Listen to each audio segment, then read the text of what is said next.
welcome to this very special episode on ET Now, titled GTL Infra presents Future is Now. In this age of connectivity, telecom infrastructure really forms the backbone for bridging the digital divide between urban and rural India. And with National Telecom Policy expecting or putting a target of connecting 70% rural Indians by 2017, there is a company, GTL Infra, that is at the forefront of ensuring this connectivity actually takes place. And we are joined by top key executives of the company to help us understand their vision in how really will they achieve this target of connecting the poor, and of course talking about their growth strategies as well. We're joined by Mr. Charudat Naik, Director, GTL Infrastructure Limited. Sir, thank you so much for speaking to us. My first question to you is, help us understand the growth strategies that GTL will look to really tap this booming market going forward. We find at this point of time, the policy that government has put in together for telecom is far more conducive than what was for last 10 or 12 years. We have seen in field, most of the operators trying to grow their BTSs, their other telecom equipments, which are related to call drops or even basic infrastructure. We find huge opportunities coming our way. We are in about 22 circles, that means almost all over India. And operators are growing in these areas. What we are trying to do at infrastructure level is that we are trying to improve our network availability. We are also trying to bring in energy sources which are cheaper and that can deliver cost effectiveness to our operators, who overall they can deliver service which is better quality and I won't say cheaper but more cost effective to their subscribers.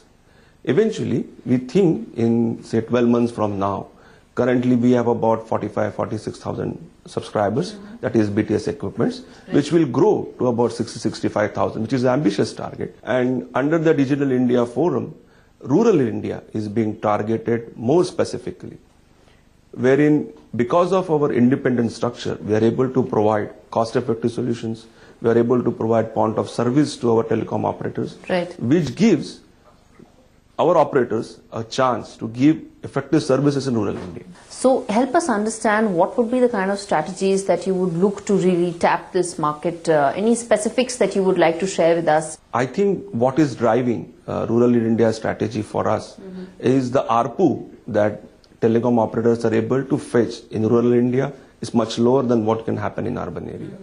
Plus, for data services to go through, the application set that is currently available in marketplace is not really pointed towards farmers or something. So first, we are also from our company side promoting little bit of application development, which will help farmers, rural communities to use mobile phone as a good tool, which can compare itself with some bit of computing.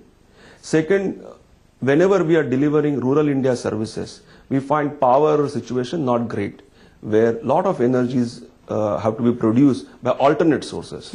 Currently, diesel is being used as mostly a backup service. In fact, if I'm not mistaken, tar industry is one of the largest consumers of diesel in India. Isn't that correct? It is correct from perspective that numbers go that way. But if you really see telecom as a whole, for its backup services, if power is available, then diesel is not required. It is the setup that we have currently in power situation that is asking us to put diesel there. What we are trying to do is that we are in touch with a couple of technology leaders from UK who are able to provide us alternate way of producing power when we can take the DG generator set or diesel consumption substantially down. Once you do that, our ability to do business with telecom operators with lesser energy cost is feasible, which will eventually help telecom operators to provide better service or better data service to the rural India, which will help in increasing the penetration. There is a lot of expectation that data really will be the growth driver for Indian telecom going forward. A lot of big players are focusing on 4G launches. Given that GTL Infra or tar industry really is a derivative of the kind of growth that telecom companies will see, how bullish are you on data contributing as a growth driver for you? I'm very bullish. If you really look at American markets, where the entire growth for last about 4 years has happened on back of data services. You see some part of that is already in India and in urban India. The telecom industry is now trying to use a technology called VoLTE, which is voice over LTE, to make sure that voice conversations also happen on data side, which will be impetus for all the telecom operators to focus more on data services. Right. So I do feel there is bigger opportunity for Indian telecom to provide data services backed by applications, backed by VoLTE kind of technology. Operators will focus on data services more than what they have done by now. And, if we were to look at, let's say, 12 months, 18 months down the line, with a lot of 4G launches probably being completed, and in fact, even REL Geo also entering that space, hopefully in 18 months, how do you see telecom landscape changing, and how do you see that impacting the tower space? You shouldn't ask me, you should ask my daughter. That is much better to do, because I definitely do not think that the current services are able to cope up with the demand today. 3G networks, though there is good penetration now vis-a-vis about 18-24 months ago, but 4G networks will definitely change how data access is available to end user, and the availability of bandwidth will run in much better applications. If you see some of the enterprise applications which use some bit of data connectivity, they will grow once LTE, 4G kind of networks are there, which means an average employee will be able to fetch quite a lot of its applications from his computers in office and use it globally. Right. That's a big advantage. I think there's a big challenge in delivering such applications in India today. I have met a couple of application providers who are willing to take this risk. They are talking to big operators, and I think there is a big future in terms of how 4G is launched in India. But 4G future will depend on how enterprise works, how video conferences become active, how security services become active through the 4G networks. I think there's a big deal to work on. I understand that content is going to really be a big driver. But as network investments increase, as network enhancements need to be done by the telecom companies, how big a boost will that be for yourself? I have seen all the press announcements. I have seen telcos talking about more than 100,000 BTSs to come. I'm pretty excited. If this industry is going to see 100,000 BTSs to come up in whichever shape and size in next 12 months, we are currently about 10% of India's total infrastructure provisioning people. I think we can get 12 or 13% of that. I see great opportunity for third party or independent tower companies like us, because we are providing neutral platform. We have no agenda. We do not want any one operator to win. We also feel the revenue cycle that we have provided a good sound base to telecom industry today to grow. I will not be surprised if we see 15,000-20,000 subscribers or BTSs more on our network. I don't think it's going to be end of the world. I believe if 4G is really practical, and if people get beyond content of entertainment and into real world office applications quicker, you will see far better growth than what we have seen as of now. Right. You mentioned that, third-party vendors typically are neutral. Yes. Are we clearly moving towards that situation or that phenomena where captive tower units do not make that much sense going forward and third-party vendors have an advantage? No, I don't think we are at that stage today. There are very few third-party or independent companies like us who are really truly neutral and independent. It's very heartening to see American Towers trying to do a YM deal and trying to establish or put the cause forward. But I don't think it's anyway going to affect people like Bharti Infratel or Indus in changing their gear. As a whole, industry will have players backed by operators and backed by independent players. It's very long run that one has to really discount to see who wins. And I don't think I want to make such a future statement today. Right. I was going to come to that ATC Vyom deal. That is one of the biggest deals that have happened in the tower space. ATC is a very formidable player in this space. How do you see the landscape changing with an aggressive ATC in the business as well? I think ATC is doing a great job. They are trying to establish or reinforce the model that independent infrastructure companies can provide a very good platform. Vyom is still backed by Tata Teleservices to an extent, but I think with management in ATC's hand, they will become independent. As they grow, and specifically with American funding or the kind of formidable balance sheet that they have got, they have a long role to play in the infrastructure provision in India. It will be challenging for them because they are currently at about 10,000-12,000 towers. They have suddenly gone and become 60,000. There's going to be challenge integration for them. Challenges. There's going to be a challenge for them for a year or so. We ourselves went through the challenge when we bought Aircel's 22,000 towers, and we know what it takes to really maneuver such a large investment and such a large portfolio and be efficient. So I think for American towers, it is 24 months, very critical for them to come to a point where they will become really efficient and then start playing good game. I don't think they should play a game of just more BTSs on the network. Okay. One question I want to ask that a lot of consumers in India definitely are wanting to know of, that, you know, a lot of people in the industry feel, or at least the telecom companies are saying, that call drops happen because there are not enough towers.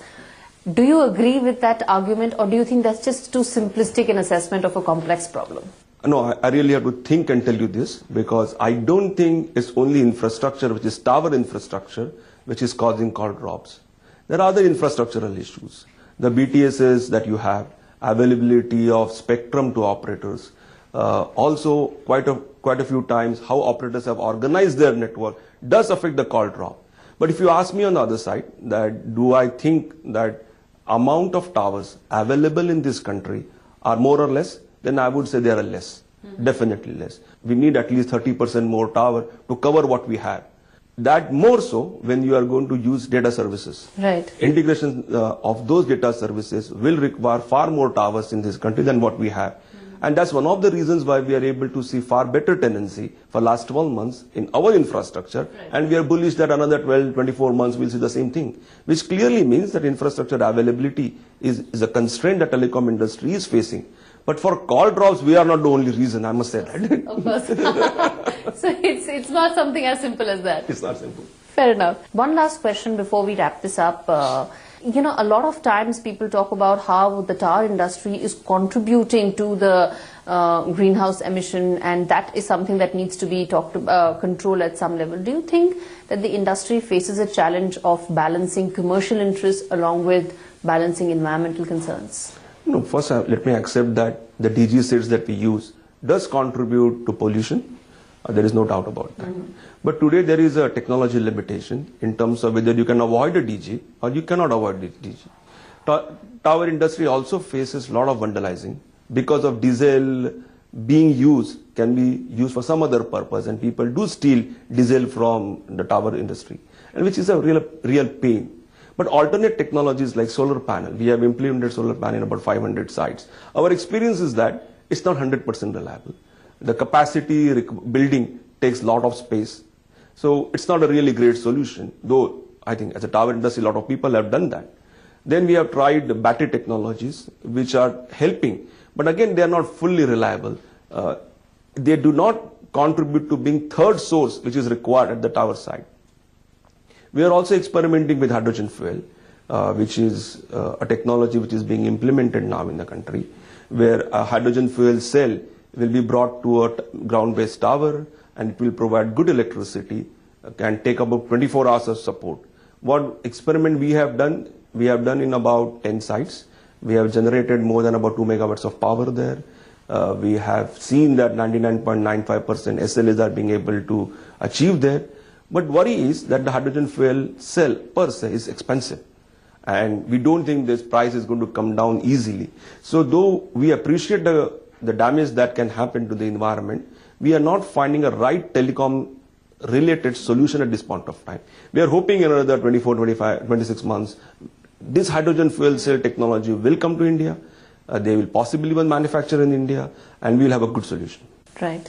We'll take a very short break. On the other side, we are joined by Mr. Milind Nayak, Whole-Time Director and Chief Operating Officer of GTL Infrastructure, sharing with us his vision as far as the future growth of the company is concerned.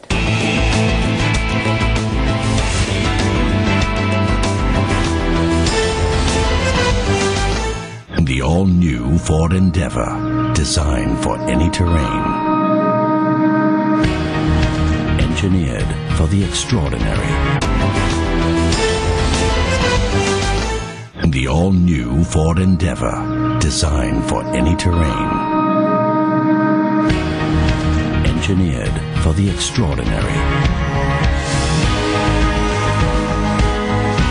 Our best innovations in our most capable SUV, the all-new Ford Endeavour.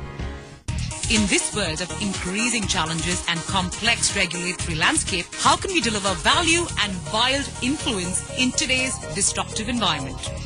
Presenting Gen Next 2016 Council Congress and the Legal Era Awards, a platform where all imperative and corporate legal key issues will be addressed.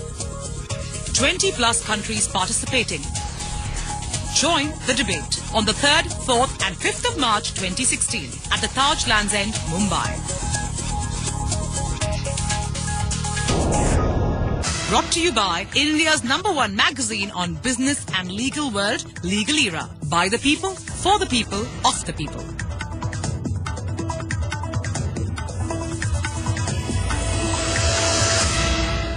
अगर हम सच के साथ हैं तो हमें जीतने तक हार नहीं माननी चाहिए. Mango Sip celebrates the spirit of heroism in Ghayal once again.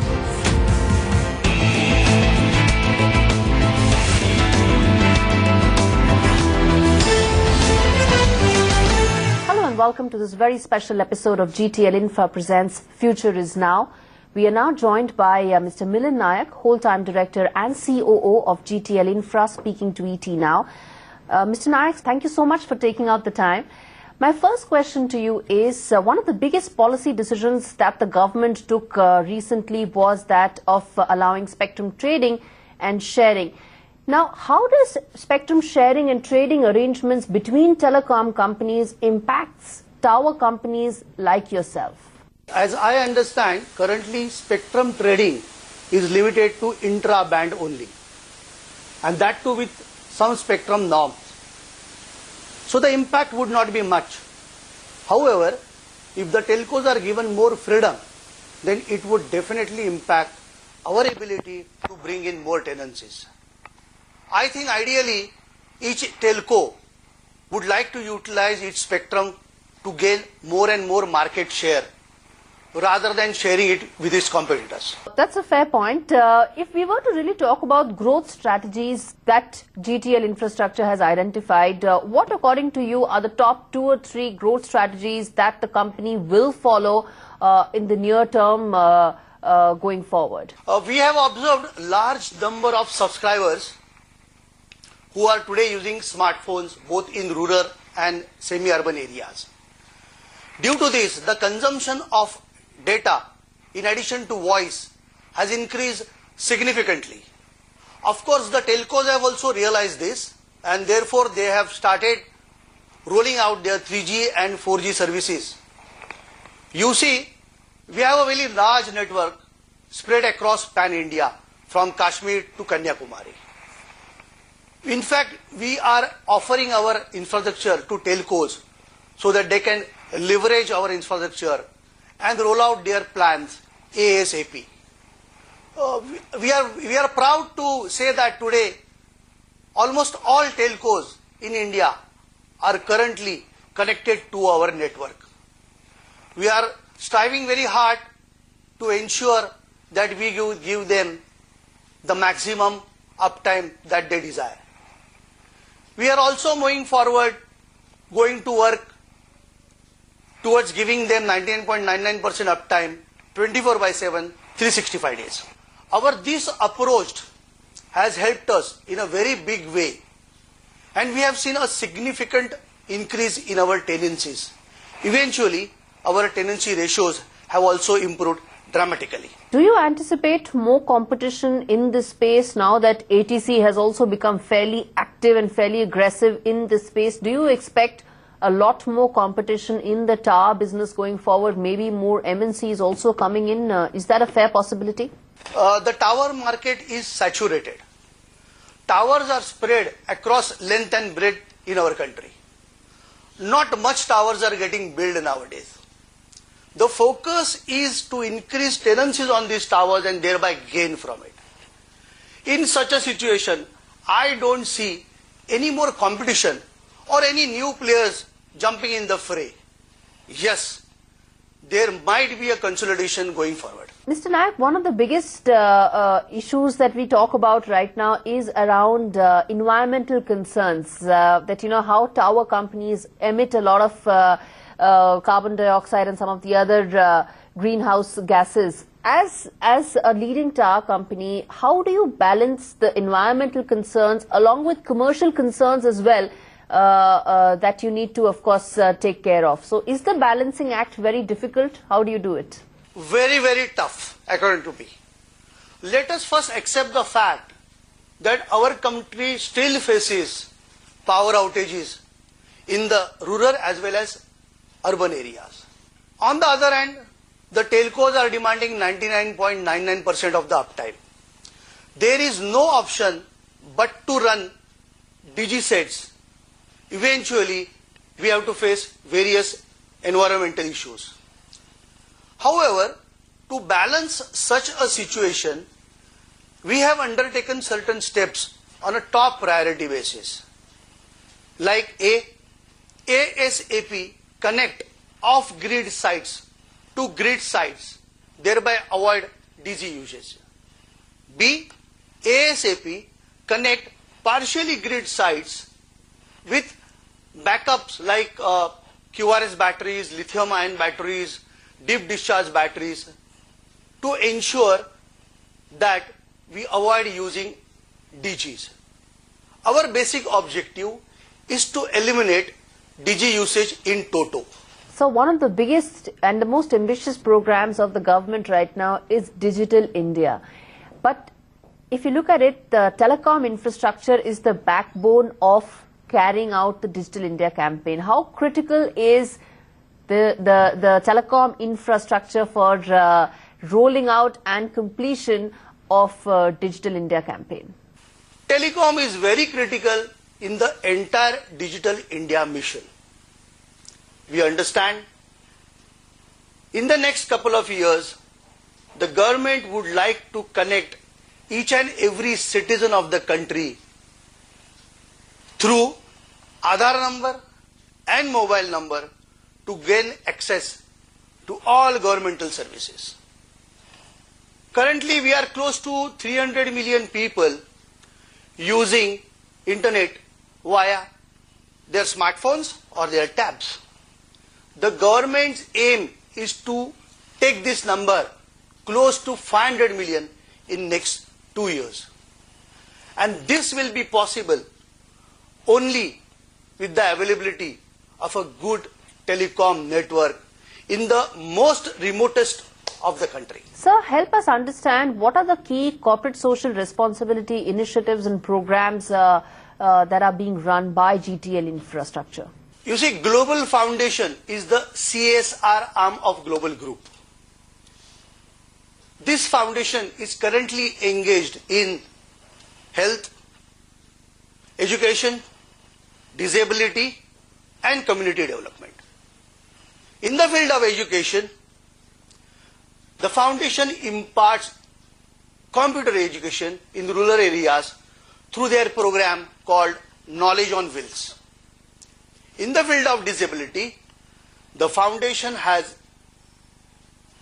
come out with an advanced lab to impart education to visually impaired people so that their job prospects are enhanced. On the community development, the foundation has constructed a school in Alibag in the state of Maharashtra. So one very important element in the entire operations, of course, is technology. That is clearly the backbone of the entire operation. So help us understand how do you leverage technology to, of course, make your operations that much more efficient. Availability of uninterrupted EB power is still a major concern in our country, especially in the rural areas. More and more telcos are encouraging to go on outdoor BTS rather than indoor BTS. This is required to minimize the energy demand. New technology products like fuel cells or natural cooling devices or deep discharge batteries or QRS batteries or something called lithium-ion batteries are being introduced and deployed in the market. What, according to you, are the top 3 concerns that face tower companies right now? Power is an important factor over here. For a site to run 24/7, power is required. And because of non-availability of power 24/7, the network usually goes down, and this causes a huge interruption and outages. Now this is one concern. Power is one concern. Another concern is there are a lot of statutory issues coming out, in the country. Towers are likely to be defined as a building, and therefore as a building it attracts property tax. Now all this has become a cost issue which was not factored earlier. It is now been factored. So this is another concern that we have. And of course everyone expects consolidation. So there is an element of uncertainty, what is going to happen. Like operators are talking to each other for consolidation. Even the IP providers like us, they are also in the process of consolidation. So this is another concern for a company like us. Fair enough, sir. Mr. Nayak, my one final question to you is, you have listed out the concerns that exist. There is a huge growth opportunity and potential as well for the sector. But help us understand the kind of investments that GTL Infrastructure would be putting into the business going forward to really realize those growth strategies that you've listed for us. You see, running such a huge network of this kind of magnitude, which runs from Kashmir to Kanyakumari and covers the entire country, north, south, east, west, huge amount of money requires to be pumped in on maintenance of the network. And we have been doing it, and we will continue to do that, because our endeavor is to give 99.99% of our uptime to all our valued customers, and we will continue to do that. Right, Mr. Nayak, thank you so much for taking out the time. That brings us to an end of this very special episode of GTL Infrastructure Presents Future is Now.